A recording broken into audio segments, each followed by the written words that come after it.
mi dafa gàtt te li ñu war a wax bëri li ñu war a wax lu tax mu bëri bu doon campagne normale rek ñu dem mais dafa am campagne bi dafa rax manipulation dafa rax fëkk dafa rax sos te seytaane waxul dëgg waaye yàq na ay xalaat ay millions de sénégalais yàq nañ seen xel te seytaane moo yàq seen xel te waxul dëgg comme tubaab nu mu ko waxee si vous ne dites pas qui vous êtes votre adversaire dira qui vous n'êtes pas soo waxul ki nga doon sa noon dina la taqal peinture la lu bon ba boo ko wuutul diluant dindi ko ñu xoolee la couleur boobu ak gàkk-gàkk tey nag dañ doon wut diluant pour dindi gàkk-gàkk yi ñu bëgg a teg ci candidat Amadou Ba ànd ko comité électoral bi nga xamante ne Salamata Korra mii toog sama càmmoñ moo ko jiite mu def ma porte parole tey du jour pour ma mun a wax ak askan bi wax ak délégué de quartier yi nga xamante ne maay seen maire ak imam yi nee leen dañoo bëgg ngeen woteel Amadou Ba te da ngeen am responsabilité seen doom yi nekk ci koñ yi nekk ci angle yi TikTok di leen éduquer TikTok di leen yar njaboot kenn du ko yaree ci mbedd ak internet ñu gis nag ne Ousmane Sonko aay na ci trop wax naa sànq ne su amoon coupe du monde sos su amoon coupe du monde ngeen baal ma nar wuruj nañu xam ne ki ci gën a aay ci àdduna bi Sénégal la dëkk parti bu tudd Pastef la jiite muy Ousmane Sonko man de ànduma ak moom ci politique waaye coupe du monde boobu dinaa ànd ak moom mu dem jëli ndam li ah kooku nag bu ñuy dem élection Macky Sall ak yërmandeem génnee ko génnee candidat bi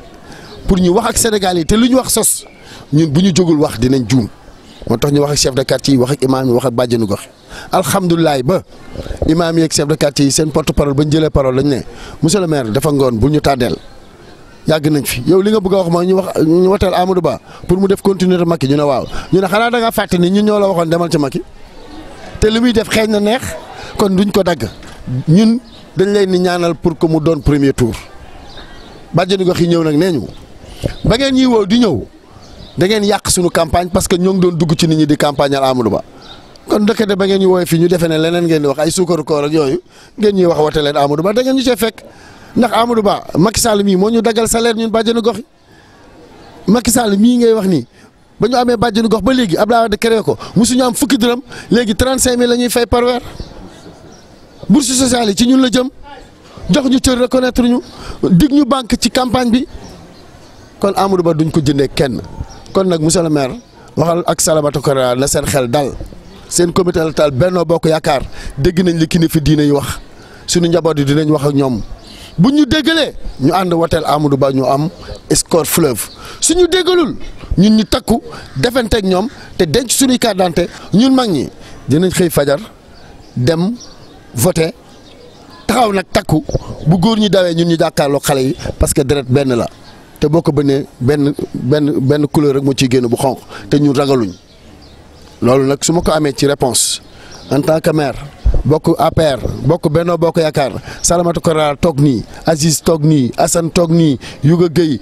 a Sadji Samba Dara ñoom Ali Sow Ndiaye bu bëstu ñàkk parce que Samba Dara ak Assane Sow ak Abdoulaye Seydi di dirige Sadji Koudiba toogal fi Modou Diagne Fada enseignant yi toog na le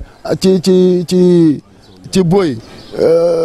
adjoint au maire bàjjenu gox yi staff bi ñëpp toog tey suñu réunion bi defe naa ne dinañ am ndogo yu neex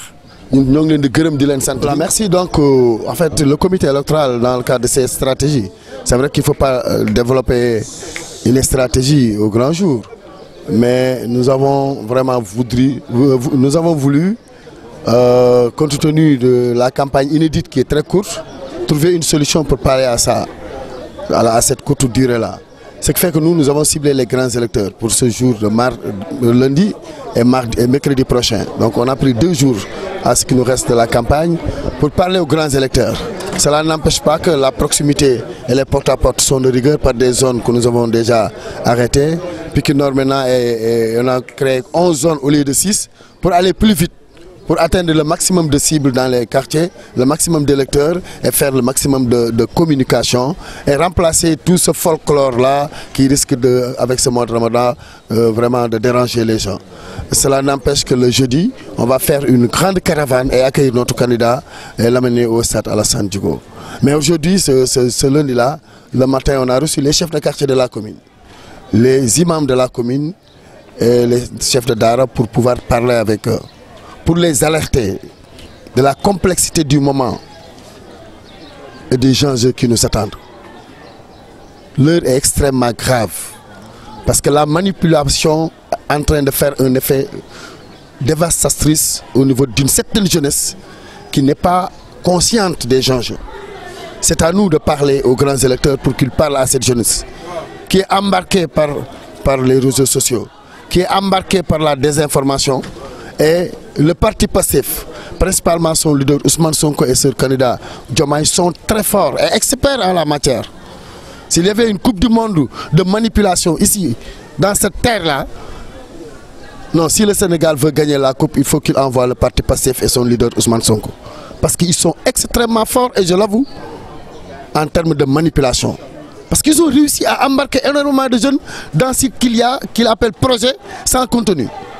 Tout le projet aujourd'hui en campagne, c'est quoi? Diomaye Moïse Sonko.